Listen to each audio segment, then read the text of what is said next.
The moment I realized they were calling me for help, I couldn't decide whether to laugh or cry. I had been invisible to my family for years, overshadowed by my sister's success. Emily, the golden child, the one who always did everything right. And then there was me, always second best, never good enough, and constantly overlooked. I had grown accustomed to the feeling of being in her shadow. I had grown used to seeing my parents dote on her, to seeing her get everything she wanted, while I had to fight for even the smallest scrap of attention. When Emily graduated college, my parents threw her a lavish party, parading her achievements like she had single-handedly cured cancer.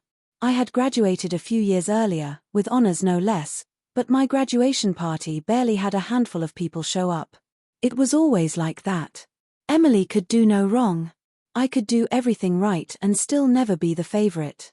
It didn't bother me at first. I tried to find peace in the fact that she was my sister, that I loved her.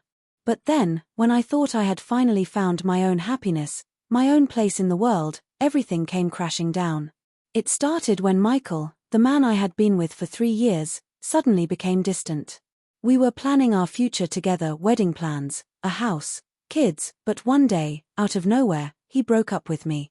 No explanation, no closure. He just left. I was devastated. My heart shattered. And then, a few weeks later, I found out why.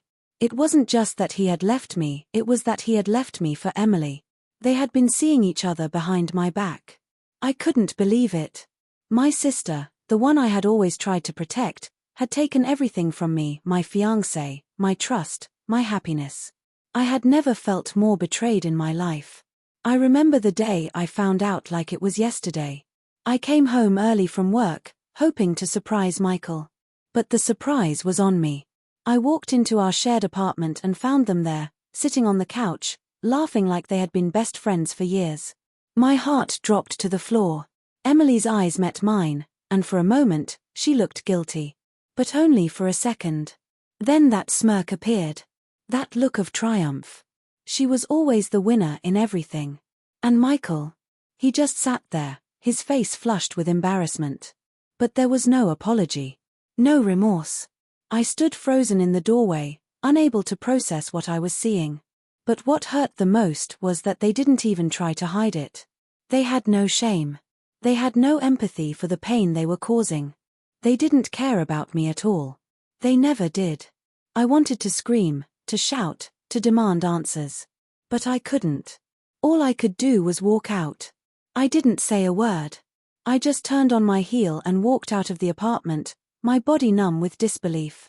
The next few days were a blur of crying, rage, and confusion. I didn't know what hurt more, the fact that Michael had left me, or the fact that my own sister had stolen him away. I couldn't escape the thought of them together, of her taking everything I had built with him and destroying it without a second thought.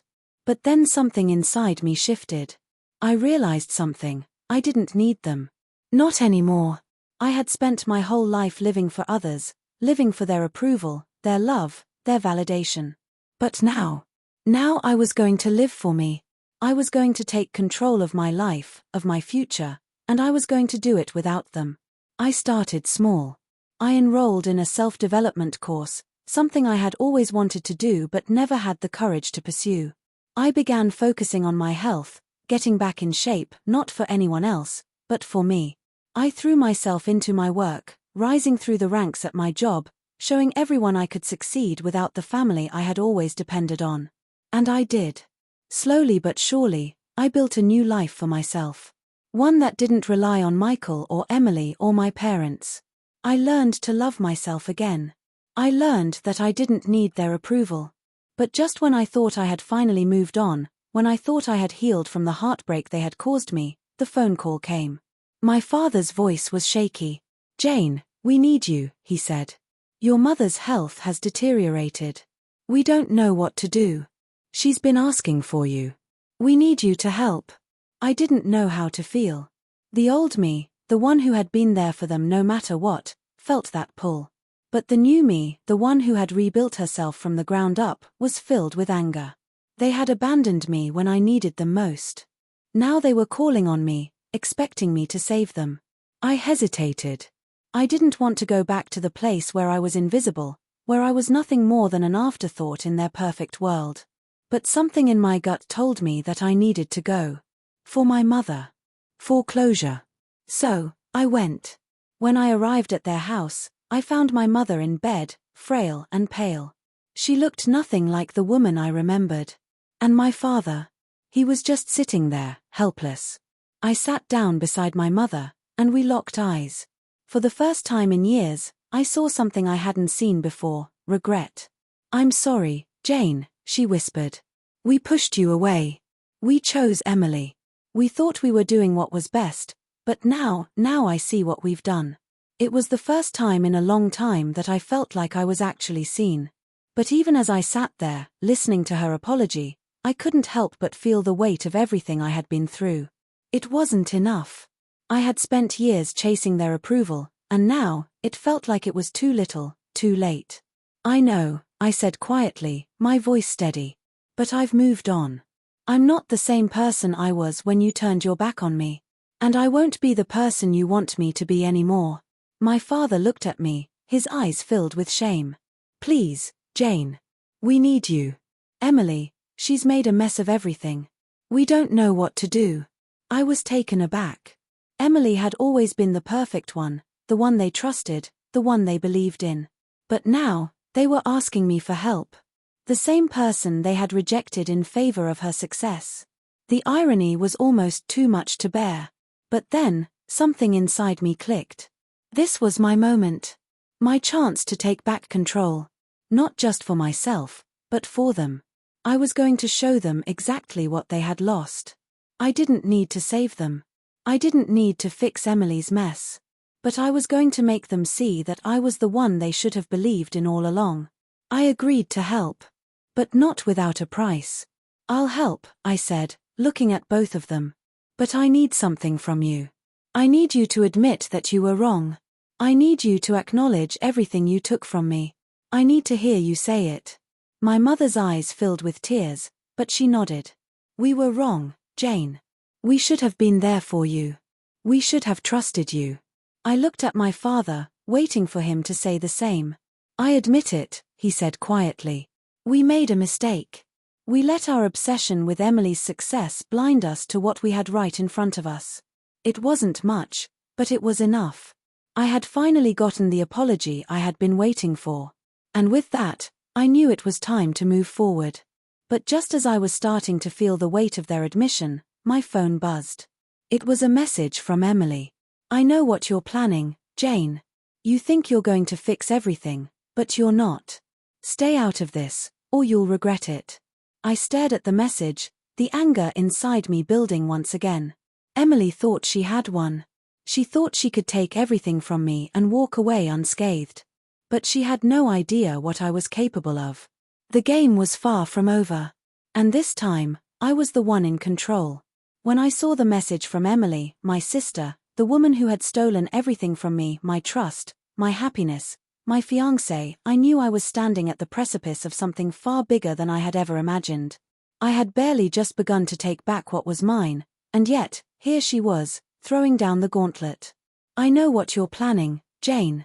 You think you're going to fix everything, but you're not. Stay out of this, or you'll regret it." It took everything in me to not throw my phone across the room. The audacity of her, the complete disregard for everything she had done, the way she still thought she could control the situation, it infuriated me. But beneath the anger was something more, the spark of resolve. This wasn't just about Michael anymore. It wasn't even about my family. This was about me, finally standing up for myself, finally making my own choices, and showing them what happens when you push someone too far. Emily had no idea what she was up against. For years, I had been the quiet, obedient daughter, the one who did everything right just to stay in the background. But not anymore. I had lived in her shadow for far too long, quietly watching as she rose to the top, taking everything she wanted, including the love I had once shared with Michael. She thought she had won. She thought she could just take and take without any consequences. But I was about to show her how wrong she was. I stared at my phone, my fingers trembling with a mix of anger and anticipation. The game had changed. Now, the stakes were higher than ever. I couldn't let Emily get away with what she had done, not just to me, but to our family. The years of favoritism, the way they had always praised her while neglecting me, this was my time to make them see who I truly was. I wasn't the backup option anymore. I was going to be the one who finally took control of the narrative. As I sat there, staring at the screen, my phone buzzed again. This time, it was a call from my father. I felt a surge of dread. What did they want now? They had abandoned me when I needed them most. But I knew, deep down, that they needed me now. Not for me, but because they had nowhere else to turn. Jane, we need you. Emily, she's gotten herself into something terrible. We don't know who else to turn to. Please, come home. I felt my heart race. Emily had always been the golden child, the one they turned to when things went wrong, the one they trusted to handle everything. But now, she was the one in trouble, and they were turning to me. The same person they had left behind. The same person they had ignored for years. I had every right to refuse, every right to walk away and leave them to deal with the consequences of their own mistakes. But something inside me stirred. I wasn't the same person I was before. I had grown. I had learned. And this was my chance to prove it. To show them that I wasn't the one they could cast aside anymore. I grabbed my bag, my jaw set with determination. They thought they were calling for help, but what they didn't realize was that they were calling for their reckoning. When I arrived at my parents' house, the air felt thick with tension. The once warm and inviting place now seemed cold and sterile, as if it too was aware of the shift in power. My mother was sitting in the living room, her face pale and drawn. My father, standing by the window, seemed on edge, as though he were waiting for something to fall apart. "Jane," my father said, his voice almost pleading. "Thank you for coming. We need you to help us with Emily. She's in over her head." I crossed my arms, my gaze cold. "What do you mean, in over her head?" I asked, the words laced with a bitterness that I couldn't hide.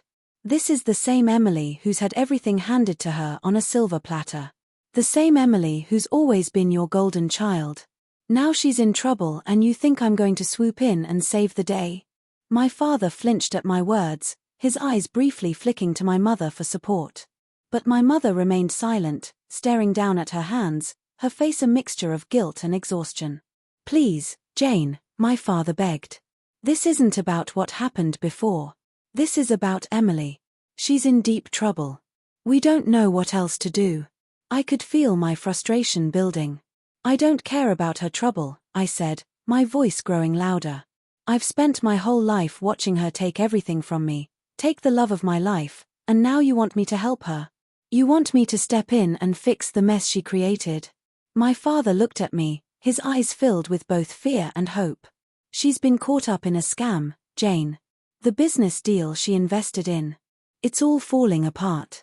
She's made promises she can't keep, and now the people she owes money to be threatening her. We don't know who else to turn to. You've always been the smart one, the responsible one. You're the only one who can fix this." I stood there, frozen. They had used me for years, expected me to clean up their messes, to take care of Emily's mistakes, and now they were doing it again. I could feel my anger rising, but underneath it, there was something else, a sickening realization. They were desperate. They were calling me not because they cared about me, but because they had nowhere else to turn. "Fine," I said through gritted teeth. "I'll help. But not because you asked me to. Not because you've finally realized I'm capable. I'm helping because I'm going to make sure Emily learns the consequences of her actions. I'm going to make sure she learns that nothing comes without a price." The next few days were a blur of phone calls, meetings with lawyers, and trying to untangle the mess Emily had gotten herself into. It turned out that the investment she had made wasn't an investment at all. It was a scam, a classic Ponzi scheme that had already bled her and my family dry. Emily had trusted the wrong people, and now the people she had borrowed from were coming for her. But as I dug deeper into the situation, something became clear. Emily wasn't just the victim here. She had played a part in this. She had lied, manipulated, and used my family's money without any thought of the consequences. She had taken everything from me without hesitation, and now, she was asking for my help, expecting me to bail her out. But I wasn't going to do that. I wasn't going to rescue her. Not this time. I called the lawyer handling the case and made an appointment. It was time to take matters into my own hands. I wasn't going to be the one who had been abandoned anymore. I was going to be the one who called the shots. As I sat across from the lawyer, going through the paperwork, the weight of the decision hit me. I could either try to fix Emily's mess, let her off the hook, and pretend like nothing had happened. Or I could take the power back, expose the truth, and make them all see what they had done to me. I knew what I had to do. The next day, I called Emily. "Are you going to help me?" she asked, her voice shaky, desperate. "No," I said flatly. "But I'm going to make sure you face the consequences of your actions." There was silence on the other end of the line. I could almost hear her brain working, trying to process what I had just said. "What do you mean?" she finally asked, her voice rising with panic. "You can't leave me like this. You're my sister. You're supposed to help me." "I was supposed to help you, Emily," I said, my voice steady. "But you've had everything handed to you, while I was left to pick up the pieces. Now it's time for you to face what you've done. I'm not going to be your safety net anymore. And I'm not going to let you destroy what little I have left." I hung up the phone before she could say anything more. For the first time in years, I felt something I hadn't felt in a long time: control. As I walked away from my parents' house, I knew this was the beginning of something new. I wasn't the woman they had abandoned. I wasn't the sister who had been left behind. I was Jane, and this time, I was going to make sure that they all saw exactly who I had become. But as I looked back at the house, I couldn't shake the feeling that this was only the beginning. Emily wasn't going to give up easily. She was going to fight, and I had a feeling that what came next would change everything. The call came late in the evening, and I wasn't expecting it. My father's voice was weak, almost trembling as he spoke. "Jane, we need you. It's Emily, she's in trouble. Your mother's sick, and we don't know who else to turn to. Please, we need you now." I paused. The words hit me harder than I expected. I had spent years being cast aside, second best, never good enough. Emily, my younger sister, was always the shining star in our family, and I was the quiet one, the one who didn't quite fit in. But now they were calling for me, the same daughter they had pushed aside for her success. I could feel a storm building inside me: anger, resentment, but something else too, something colder, sharper. I was done being their second choice. I was done being invisible. Emily, the girl they had always adored, had made her choices, and now she was paying the price. And the worst part was that they thought I would rush to save them. They thought I would come running to fix their problems, as I always had in the past. But I wasn't that person anymore. No, this time, they were going to pay for what they had done to me. The story of my life had been one of quiet sacrifice, watching as Emily soared while I was left in the background. My parents lavished attention on her every success, every milestone, while I was expected to just handle my own problems, to be quiet and unobtrusive. It wasn't that I resented her success at first, it was that I had been abandoned by the very people who should have had my back. They didn't just neglect me, they neglected the person I had become, the person I had fought to be. My mother's voice, fragile and full of desperation, pulled me back to reality. "Please, Jane," she pleaded. "Emily's gotten herself into a bad situation. She needs you. We all need you." I could hear the quiet sobs in her voice, the helplessness that I had come to expect from them. They had never asked for my help when I needed them. But now, when it was too late, they wanted me to drop everything and fix their problems. I stared at the phone, my hand clenched around it, the weight of years of betrayal and neglect pressing down on me. What could I do now? Could I really just walk away? Could I leave my mother to suffer because of Emily's choices? No. I had to go. I had to face them, not because I wanted to save them, but because I wanted to show them that I was no longer the person they thought I was. They had always seen me as weak, as the one who would always be there to pick up the pieces of their broken lives. But now I was done playing that role. Emily's success had always been their focus, but now, I was going to be the one who controlled the narrative. I drove to my parents' house, the roads blurred by the mix of rain and tears that had welled up in my eyes. I tried to push the emotions back. I was done being the daughter they dismissed, done being the sister they stole from. This time, I was walking in with a plan. A plan for my revenge. When I arrived at the house, everything felt different. The warm, inviting space I had once known now felt cold, oppressive. My parents, who had always been so certain in their choices, were now unsure, their vulnerability exposed. And Emily, the one who had always been their pride and joy, she was nowhere to be seen. "Where is she?" I asked, my voice steady, though inside, I felt a rush of adrenaline. "She's gone," my father said, his voice low. "She's made a terrible decision. She's involved in something dangerous. We don't know how to fix this, Jane. Please, we need you." I could hear the panic in his voice, the fear that they had lost control over everything they had built. They were looking to me, the person they had discarded, to save them. My heart hardened. I had been the one they never cared for, the one they never paid attention to, and now, I was the one they were relying on. The irony was suffocating. Emily, the golden child, had failed, and now they wanted me to save her. I thought about walking away, about turning my back on them, but something stopped me. A small part of me, the part that had always longed for my family's approval, still wanted to help. But the rest of me was done being the backup. "You're right," I said finally, the words leaving my mouth like steel. "I'll help. But not because you asked. Not because you finally realized you need me. I'll help because Emily needs to understand what happens when you take everything from someone and think there are no consequences." My parents looked at me, confused. "What do you mean?" my father asked, his voice tight. "We just need you to fix this. Please, Jane, this is your sister we're talking about." I shook my head.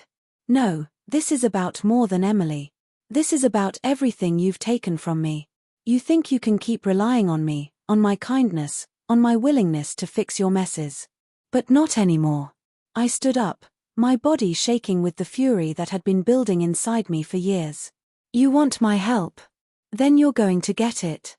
But first, I need something from you." My mother looked at me, fear in her eyes. "What do you need, Jane?" "I need you to admit what you've done," I said, my voice unwavering. "I need you to admit that you ignored me, that you treated me like I didn't matter, that you always put Emily above me. You owe me that. You owe me the truth." There was a long silence. My father looked at my mother, then back at me. We didn't mean to, Jane," my mother said softly, tears brimming in her eyes. "We thought we were doing what was best. But we see now, we see what we've done." I nodded slowly, my eyes hard. "Good. Now, I'm going to make sure you all see just how much I've learned. Emily's mess. I'm going to fix it. But not for her. Not for you. I'm fixing it for me. And this time, I'm not doing it alone." The next day, I set my plan in motion. I had been working in the background for weeks, gathering information, making connections, and learning everything I could about the mess Emily had gotten herself into. It wasn't just her business that was in trouble, it was her entire life. She had invested in a scam, one that had already bled her and my family dry.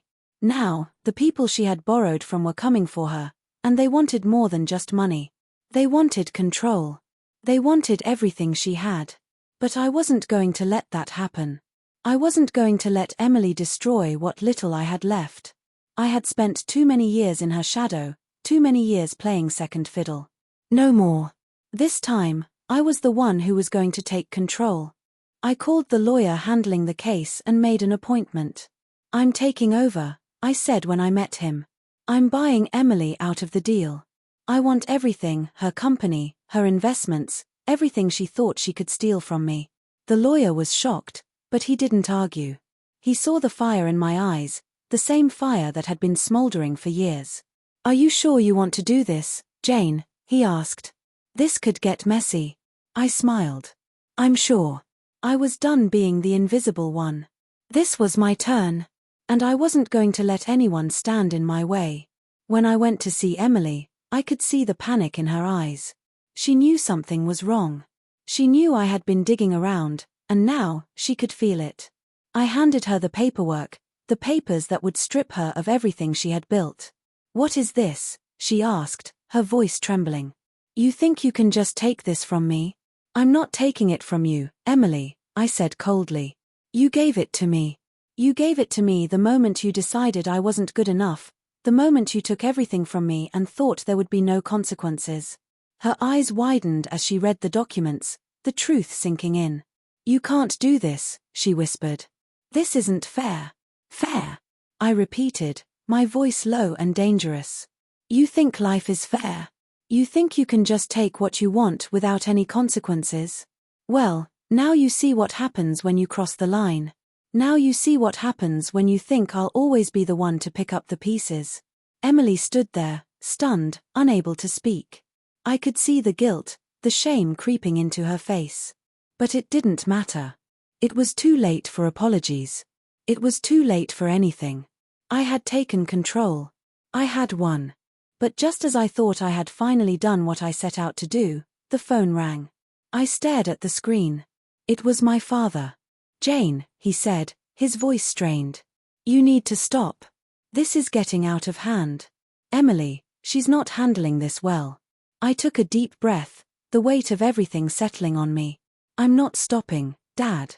Not until you all understand what you've done to me. And just like that, I realized something. I didn't need their approval anymore. I didn't need anyone's approval. I had taken back what was mine. And no one, not even my family, was going to take that from me.